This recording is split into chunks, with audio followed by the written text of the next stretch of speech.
know, you never know what it is, what that thing is that draws you to that person. But you just let it happen, you know, and it seems odd, but you know, it's almost like going out there and letting yourself fall in love a little bit every day, letting yourself be seduced a little bit every day.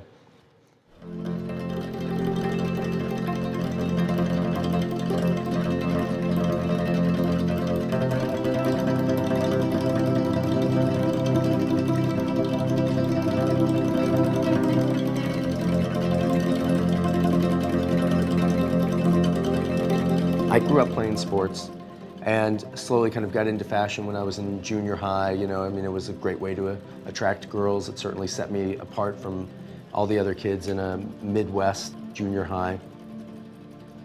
Growing up looking at magazines from 7th grade until, you know, now, without specifically trying to, I think you just pick up a visual dialogue, a visual understanding, and so it wasn't really the technical aspect of photography, but how it communicated to me, how it created certain curiosities to a kid in the Midwest who would look at Vogue or look at GQ and think, wow, that is really a different world.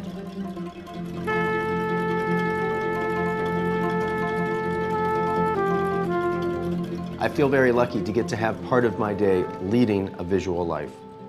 It takes X amount of time every day just to make the blog work, just to get everything going and get all the business of it done. But then the real joy of it is having those 4 or 5 hours a day to go out and just be in the world that you're in, see it, keep your eyes open, and really relate to what you're seeing, react to what you're seeing.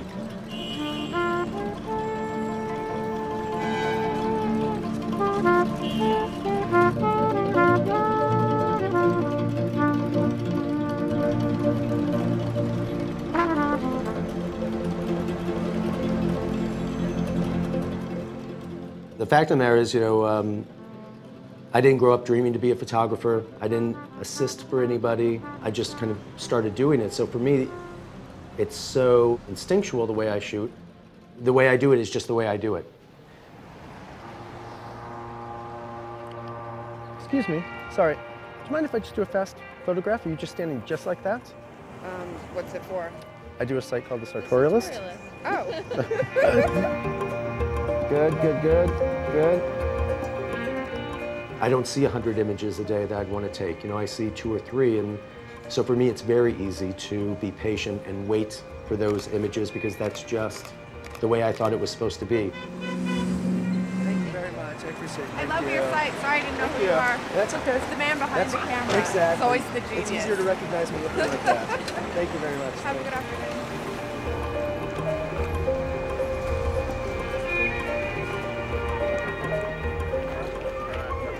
My lack of knowledge in the beginning really helped and really just made me refine what little I knew to make it work. And you know, I think if you ask any other person that does a creative thing, you know, they probably go to school and learn all these different things, and then as they get better, it just narrows and narrows.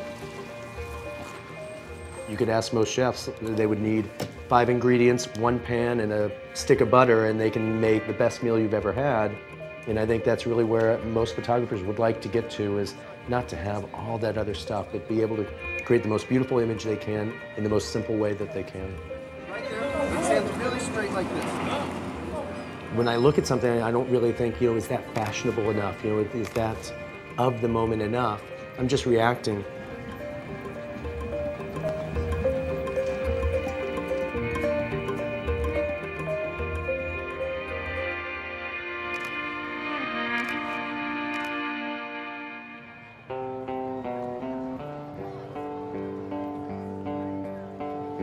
In the turn of the century, there was a photographer named Lartigue who went out and shot on the street and kind of were documenting people of their time.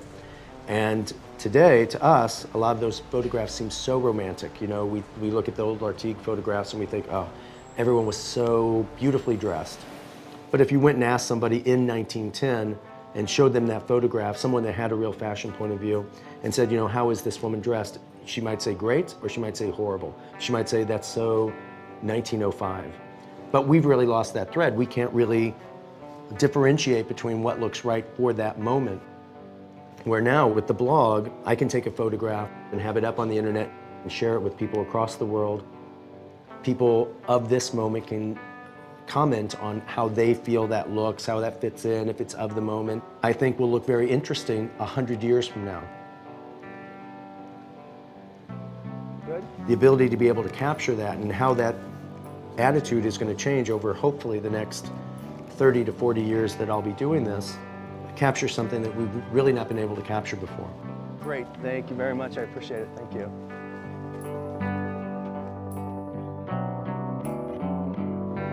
You know, because the internet is the world shrinking, are we all coming too homogenized? Milan hasn't changed, Paris hasn't changed, New York hasn't changed. So I don't think it's really homogenized anything, but I do think it's given us what I like to call a digital park bench. So many people you meet say, oh, I love to just go people watch, just go sit in the park and watch people. And before you were really limited to the people you could see right there in front of you at your park. Now you can go on the internet and look at a blog like mine or other blogs that are based somewhere else. Really, the whole world's open to you now.